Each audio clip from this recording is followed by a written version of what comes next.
Pakistan's claim that spies masquerade as aid workers, for example, mostly reflects its own irregular behaviour. Irregular means not regular. You can have irregular verbs, which are different than regular verbs.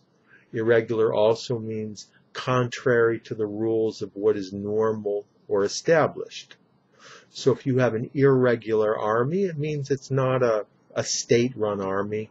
It's probably some sort of private army of some type or some type of militia. Or if you have irregular activity in your bank account, it means that you have non-normal activity, which kind of suggests illegal activity. So irregular is used as a euphemism for people who break the rules and do things illegally. So if you have a politician who is known for his irregular decisions, you're suggesting that maybe the guy is dishonest in some way. So the connotation is that the person is doing something unethical or illegal, but rather than say that, you're using the euphemism irregular. There was an Illinois governor, Blagojevich, who is now sitting in jail. And he made a number of, let's say, interesting decisions.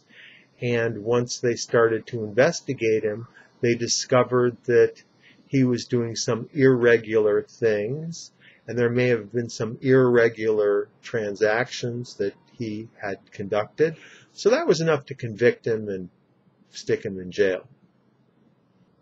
More recently, Hillary Clinton has been conducting some irregular activity using a private email server, where the understanding was that she was only going to use government servers for her business of being Secretary of State.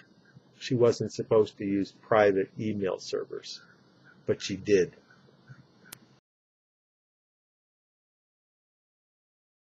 Ahead of this summer's Supreme Court ruling on gay marriage, which could legalise such weddings in all 50 states, a new gotcha question has emerged on the 2016 campaign trail.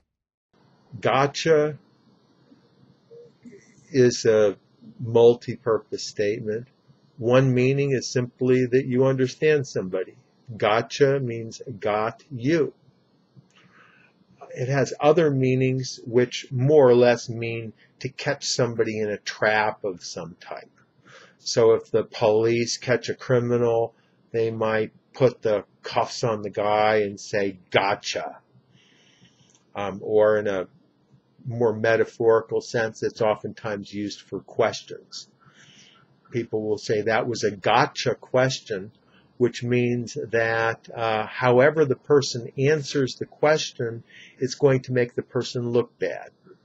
And that's the purpose of the question, to make the person look bad.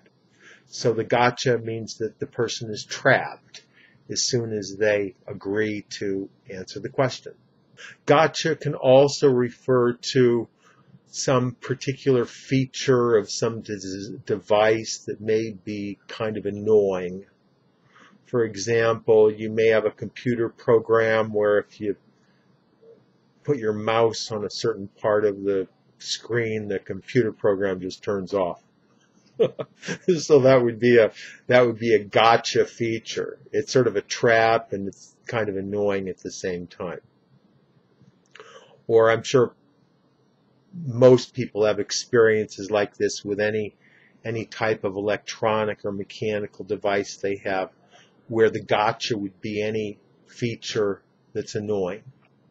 So by extension, gotcha can refer to something that is not just a trap or not just annoying, but that's also perplexing or difficult. So you could be taking a test and there's a difficult question and you don't know the answer and you just say to yourself, gotcha. I took the LSAT test years ago. I studied it for weeks and weeks, but I would say at least half of the questions were gotcha questions. I had no idea what they were talking about or what the right answer might be. I got this Bluetooth phone and I needed a Bluetooth wireless to get it to work. So I bought the device and I spent 2 hours of gotchas before I finally figured out how to get the thing to work. That's all for today. Tom Taylor is an ESL tutor. He teaches English in the United States and outside, all over the world using Skype. He can be reached at his website, which is ESL-fullsteamahead.com. click on this link and check out his website and email with questions. Thank you, Tom, and I'll talk to you next time. Thank you.